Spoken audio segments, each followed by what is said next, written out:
All right, so we got this 2014 Lexus RX350 here, and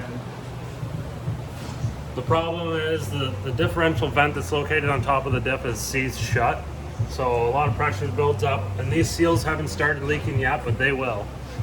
So what we're going to do today is drop the diff down. We're going to take that vent and remove it and put a new one in, and clean up the top of it, make it nice, put it back together.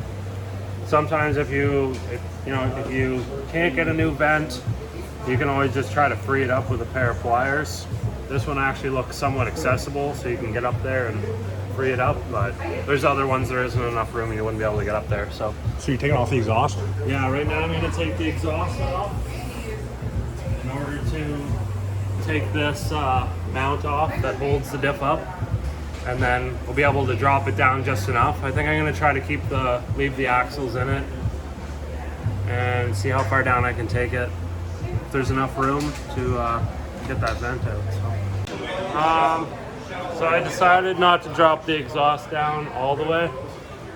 Just going to put a ratchet strap there and hang it, because I really only need to get the diff down so far. So I know it's one extra clamp, but if you're doing it by yourself, don't have to take it off all the way.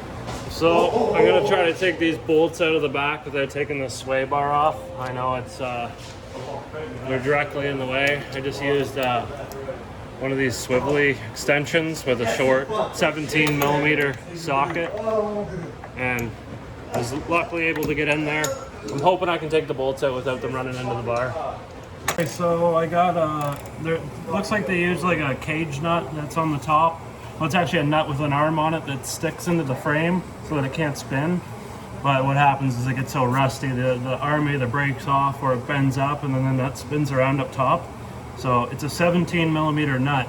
You can get a wrench on it. Seeing as I have the exhaust down right now, it's easy. If you come around this side, you can see where the wrench has to go. So luckily be able to get it out that way. Okay, so we got the diff lowered down now.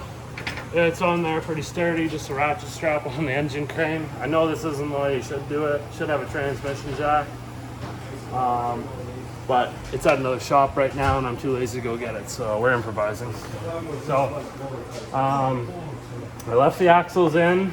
When you drop the differential down, they actually just plunge in a little bit. There's enough room, but they do run into these control arms, so they can only come down so far. And now gives me enough room. If you come around to this other side and look,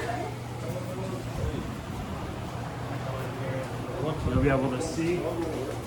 Now we've got access to the vent that's up here, wherever it is. Nice and rusty. Okay, so another thing that I may have forgot to mention before you lower this down is there's one connector here that you need to undo, and just make sure that you have enough slack in this vent line. It runs over to I think the side of the diff or this viscous coupler. It's located on the driver's side. When you go to undo this clip, you can actually just reach through this hole right here. It's actually pretty convenient. So I pulled the cap off of the vent. It was just completely rotten.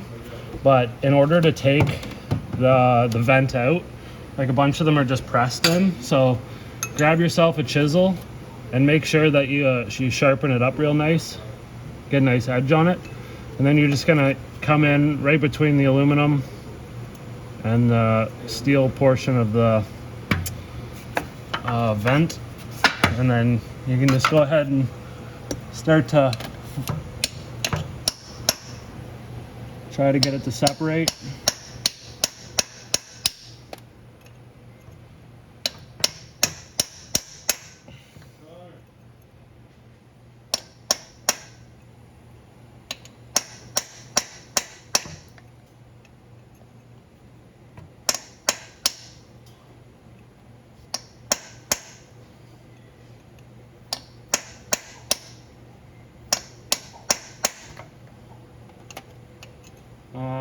Yeah, it might take a little while working at it. There is two different styles of vents. There's one that's threaded in that uses, you just slip a socket over it, and the other one's pressed in, so. This is a press. Yeah.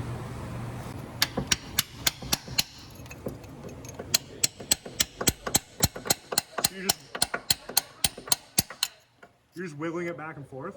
Yeah, you gotta get in there, and I might be able to grab it with like a pair of vice grips and jiggle it back and forth, but so the aluminum gets really corroded and the steel gets really rusty and it just gets really tight in there, right?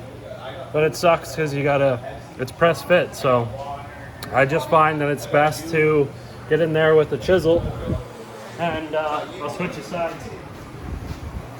And you get in there and just keep working it back and forth. Oh, it's pretty loose. Hey, grab it with your fingers. Just like that. Now we just gotta clean it up, clean up the top of the dip, and we'll press a new vent in there. So you can see there's the cap for it, and inside there's a little spring with a piece of rubber in there, but obviously this was just welded shut with rust, so there's no way it can vent the pressure.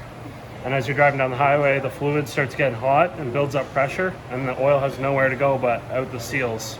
So if you see that your diff seals are leaking, there's a good chance this vent's probably seized shut. Okay, so we got our new differential vent, and I found out that there is actually two different sizes of vent. This one runs a larger size.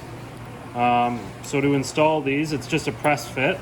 So what you're going to do is grab yourself a socket that fits over the cap and rides on this edge, and then you can set that on top and hammer it in until it bottoms out.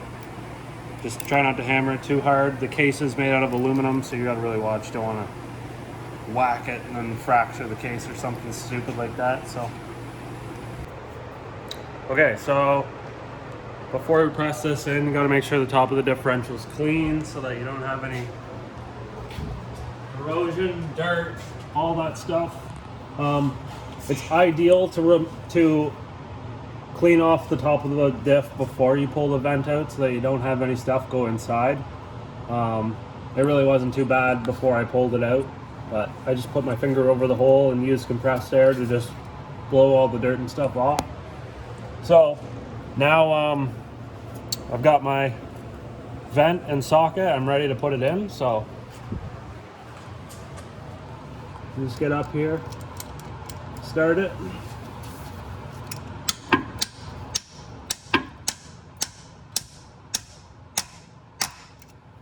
Just like that.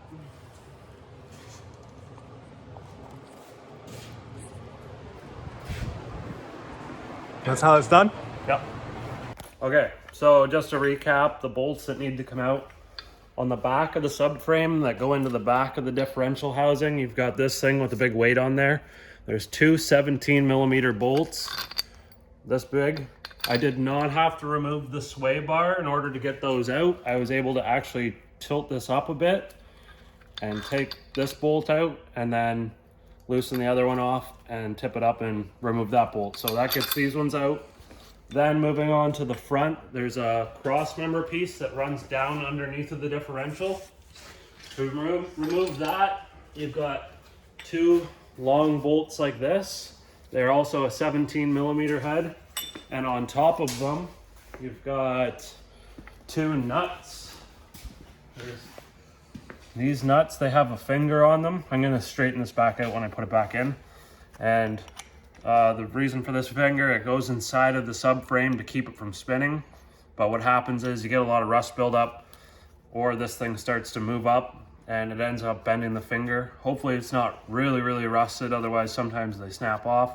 But you can get up there with a wrench. It is a 17mm, so it's all 17mm bolts and nuts.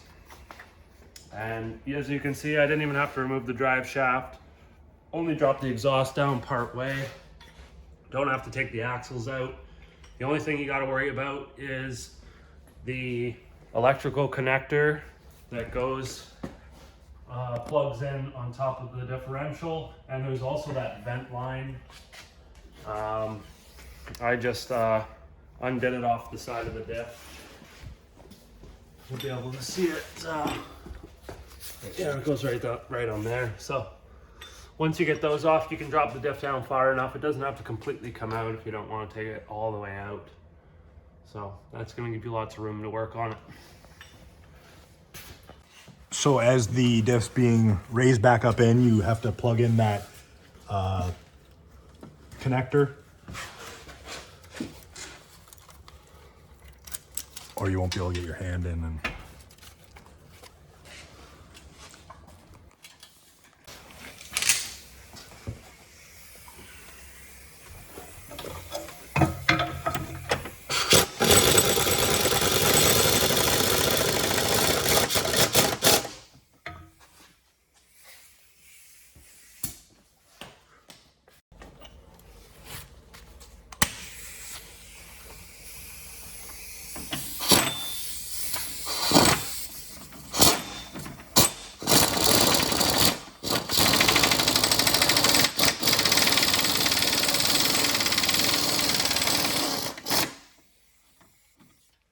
Gotta watch when you have your hands up there. Like if you do put your hands up by where those nuts are with the fingers. Careful if they spin, they'll like really hurt your fingers.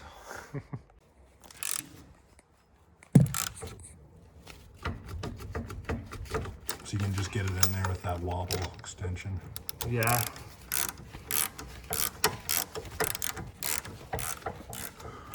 Put the exhaust back up, put this vent back in. So tightened up those two bolts, tightened up the bolts back there.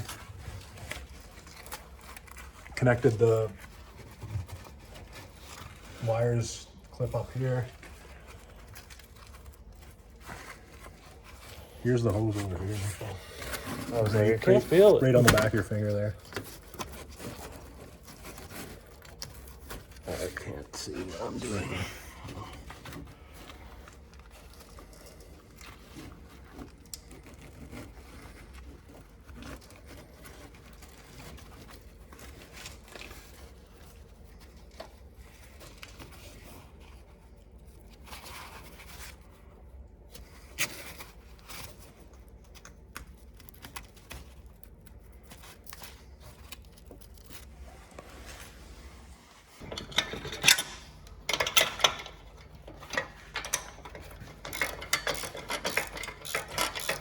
I should probably just use the impact gun.